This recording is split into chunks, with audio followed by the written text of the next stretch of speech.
Hey there, gang. Patrick King here, coming to you live from a hotel somewhere outside of Pittsburgh, Pennsylvania. Today's question is brought to us by Kelly. Kelly asks, I took a ranch riding clinic last weekend and I think I'm in love. I've never worked on a really nice stop because I've always ridden dressage where we ask for a halt, and I haven't been working on that type of stop. We did a lot of canter to stop last weekend, so canter halt, canter stop transitions. I've noticed just before the stop that my horse will dive a little bit, making the stop more on the front end and not on the haunches.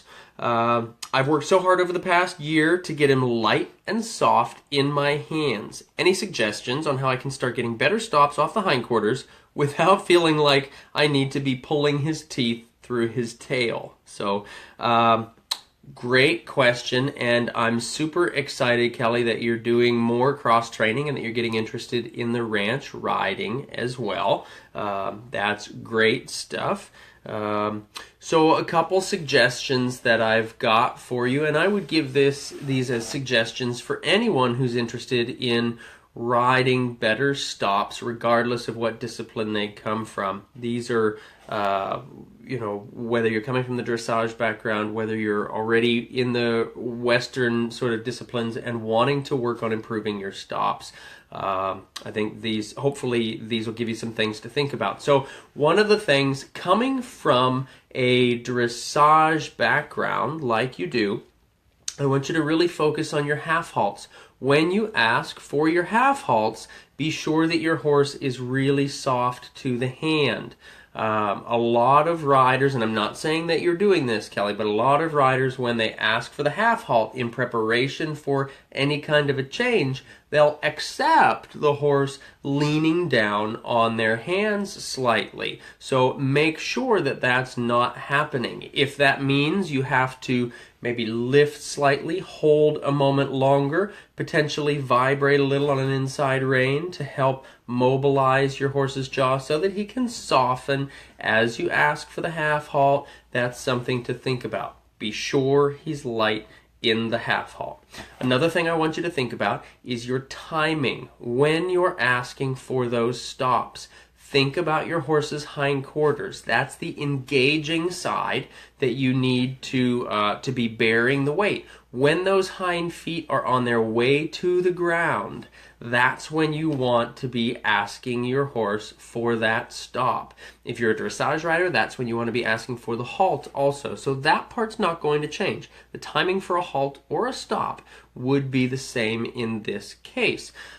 When the hind feet are ready to land down towards the ground, that's when we want to ask for that stop or that halt, if that is what we're asking for in that moment. So really be sure that you think about that. That's something that we work on a lot in our clinics, is understanding the timing of when those feet are moving and what phase they're at in their movement. So your horse has to be very soft in the half halts.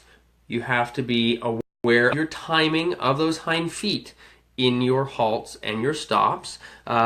Another thing I want you to think about, allow your horse to canter a little longer before you ask him to stop. That could be something that maybe you're missing. Kind of get him hunting for that stop. Get him thinking, geez, I'd really like to stop and take a rest. When he's thinking about that, then we offer for him to stop. So he's thinking it's a good idea. Again, be sure first that we lighten the forehand through the half halt. We soften him to the bridle through the half halt, and then we're very aware of our timing when we ask for that. Now, one other piece of advice that I would give you for that, if you're going through those steps, half halt with softness, understanding the timing, then what I want, and giving him enough time at canter to be wanting to stop, then what I want you to be thinking about is asking him to rein back softly off of your rein when you've asked for the stop, and don't necessarily release until he's soft, so that he starts to understand that softness is what he gets the release for. Not necessarily the halt or the stop, not necessarily the backup, but the softness with those pieces, stopping, backing, and being soft. Okay, that's going to help him to engage the hindquarters more in that stop or in that halt if we're asking for that of our dressage horses. So those are, hopefully those are some helpful things for you right there. And you can also experiment. Some horses, I will say, some horses will do better if we can softly release in the moment when they're stopping.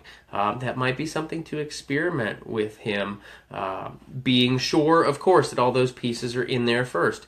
He's soft in the bridle through the half halt. Your timing is correct. He's cantered well enough. He understands a soft backup.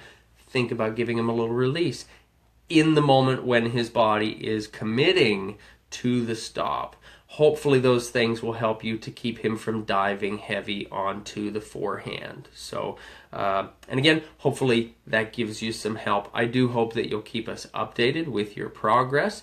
Again, I love that you're cross-training by going into different disciplines. That's something that is fantastic. It's fantastic for every horse. It's fantastic for every rider as well. As you probably understand, coming from the dressage background, moving into the ranch horse discipline, there's a lot of changes of thinking and changes of experience that you'll be having. It's fantastic for your growth as a rider. So, question of the day to everybody.